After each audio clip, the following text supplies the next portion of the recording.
HIV ఎట్లా వస్తుందంట మనమంతా తెలుసుకొని మంచిగా బతకాలంట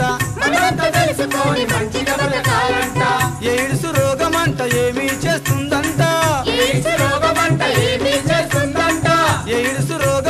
ఏమీ చేస్తుందంట మనిషిని పట్టుకొని జబ్బులు తెస్తుందంట అందుకే మనమంతా కలిసి పోరు చెయ్యాలి ఎయిడ్స్ రోగాన్ని నివారణ చెయ్యాలి మనిషికి హెచ్ఐవి ఎట్లా వస్తుందంట మనమంతా తెలుసుకొని మంచిగా బతకాలంట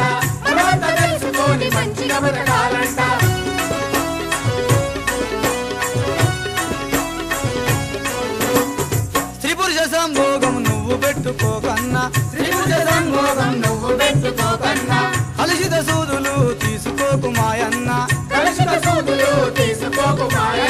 పరీక్ష చెయ్యని రక్తాన్ని వాడకన్నా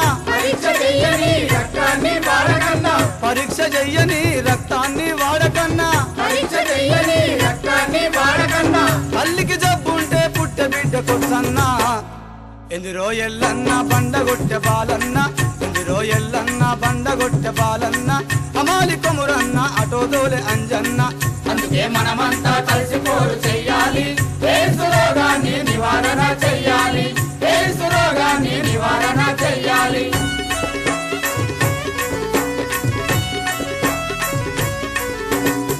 సుఖవ్యాధులు వస్తే చూపించుకోరన్నా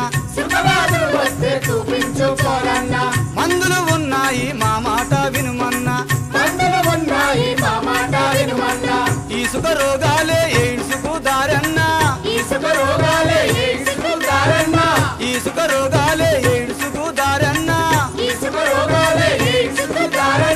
మందులు వాడి నువ్వు మనుగడ సాగించన్నా బస్తీ పెద్దలార మహిళా సంఘములారా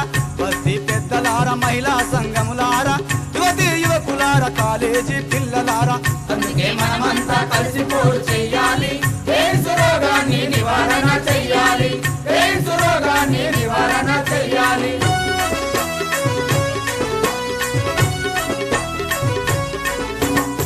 అంటుకుంటే ముట్టుకుంటే ఎయిడ్స్ మనకు రాదన్నా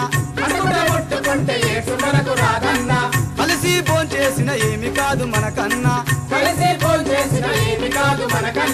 దోమల కాటు వల్ల ద్రోహమేమి ఉండదన్నా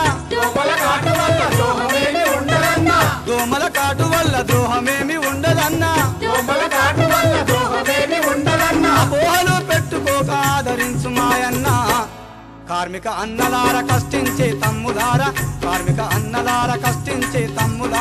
పోలీసు సోదరులు మా మంచి ఉద్యోగులు అందుకే మనమంతా కలిసి పోరు చెయ్యాలి ఎయిడ్స్ రోగాన్ని నివారణ చెయ్యాలి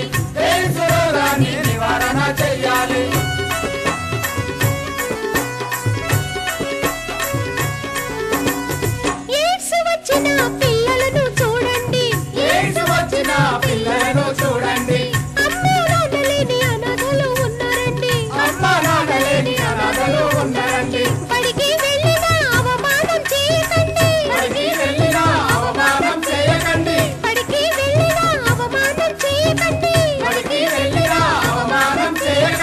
ఆటలు పాటలాడుకున్న ఏమి కాదండి బంధువులంతా కలిసి బాగోగులు చూడండి బంగారు భవిష్యత్తుకు బాటలను వేయండి అందుకే మనమంతా కలిసి పోరు చెయ్యాలి ఎయిడ్స్ రోగాన్ని నివారణ చెయ్యాలి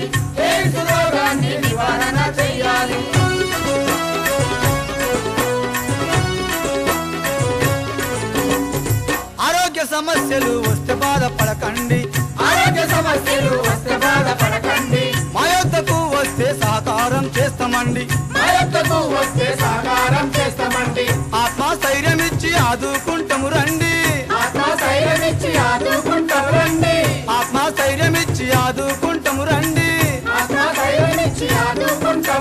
సమాజంలో మీ స్థానం సమానంగా ఉంటదండి మా ఈ సమస్త మీ కొరకే ఉందండి మాట మన్నించి మంచి బ్రతుకండి అందుకే మనమంతా కలిసి పోరు చెయ్యాలి ఎయిడ్స్ రోగాన్ని నివారణ చెయ్యాలి ఎయిడ్స్ రోగాన్ని నివారణ చెయ్యాలి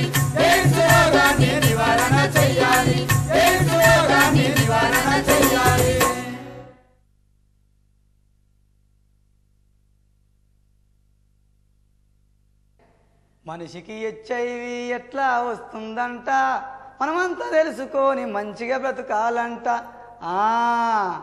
పాట చూశారు కదా, చాలా బాగుంది కదూ, చాలా సమాచారంతో కూడి ఉంది కదూ. అయితే ఈ పాట వల్ల మీరు ఎన్నో సమాచారాలు తెలుసుకున్నారని నేను అనుకుంటున్నాను. ఇక ఈ పాటకు సంబంధించి కొన్ని ప్రశ్నలు మిమ్మల్ని నేను అడుగుతాను. మీలో ఎవరైనా సమాధానం చెప్పవచ్చు. చాలా సరదాగా ఉంటుంది. మరి మొదలెడదామా? మొదటి ప్రశ్న, HIV అనగా ఏమి? హెచ్ అనగా హ్యూమన్, ఐ అనగా ఇమ్యూనో డెఫిషియన్సీ, వి అనగా వైరస్. దీన్ని తెలుగులో చెప్పాలంటే మానవ శరీరంలోని రోగ నిరోధక శక్తిని క్షీణింపజేసే ఒక సూక్ష్మక్రిమి. ఇక రెండవ ప్రశ్న, ఎయిడ్స్ అనగా ఏమి? ఏ అనగా అక్వైర్డ్, ఐ అనగా ఇమ్యూన్, డి అనగా డెఫిషియన్సీ, ఎస్ అనగా సిండ్రోమ్. అంటే అక్వైర్డ్ ఇమ్యూన్ డెఫిషియన్సీ సిండ్రోమ్. దీన్ని తెలుగులో చెప్పాలంటే మానవ శరీరంలోని వ్యాధి నిరోధక శక్తి క్షీణించిన శారీరక వ్యవస్థ. ఎయిడ్స్ అనే వ్యాధి హెచ్ఐవి అనే ఒక సూక్ష్మక్రిమి ద్వారా సంక్రమిస్తుంది. ఈ హెచ్ఐవి అనేది మానవ శరీరంలో ప్రవేశించిన తర్వాత మానవ శరీరంలోని రోగనిరోధక శక్తిని క్షీణింపజేసి రకరకాల రోగాలను కలిగించి చివరికి ఎయిడ్స్ దశకు తీసుకొస్తుంది. అయితే హెచ్ఐవి నుండి ఎయిడ్స్ దశకు రావడానికి కొన్ని సంవత్సరాలు పడుతుంది. ఇక మూడవ ప్రశ్న, హెచ్ఐవి అనేది ఒకరి నుంచి ఒకరికి సంక్రమించే మార్గాలు ఏవి? మీరు చాలా బాగా చెప్పారు. చెప్పినట్లుగానే హెచ్ఐవి అనేది సురక్షితం కాని లైంగిక సంబంధం ద్వారా, అంటే ఆడ మగ లేదా మగ మగ కలయిక ద్వారా వచ్చే అవకాశం ఉంది. రెండవది కలుషిత రక్తం ద్వారా మరియు కలుషిత సూదుల ద్వారా వచ్చే అవకాశం ఉంది.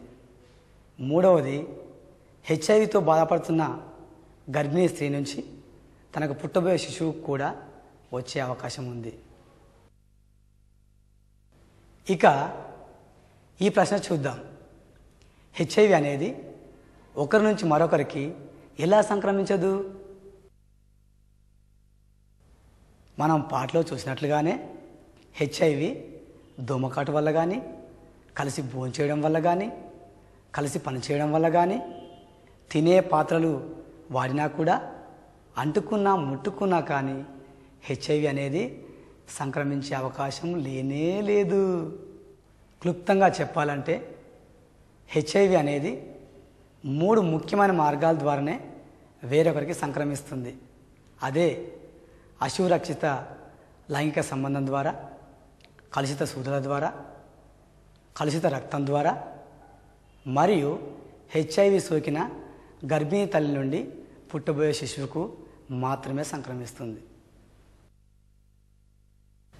ఇక చివరి ప్రశ్న, మన ఈ సమాజంలో హెచ్ఐవి ఎయిడ్స్ వ్యాధితో బాధపడుతున్న వారితో మనం ఎలా మెలగాలి? హెచ్ఐవి ఎయిడ్స్ వ్యాధితో బాధపడుతున్న వారికి ఆత్మస్థైర్యాన్ని కలిగిస్తూ, మనలో ఒకరిగా ప్రేమ ఆప్యాయత చూపిస్తూ, మనోధైర్యాన్ని కలిగిస్తూ మరియు జీవితంపై ఆశను ఆసక్తిని కలిగించే విధంగా మనం మెలగాలి. అంటే మీకు అర్థమైంది కదూ? హెచ్ఐవి ఎయిడ్స్తో బాధపడుతున్న వారిని మనలో ఒక మనిషిగా, మన అన్న తమ్ముళ్ళలాగా, మన అక్క చెల్లెల్లాగా చూసుకోవాలి. మన ధైర్యాన్ని వారికి కలగచేయాలి.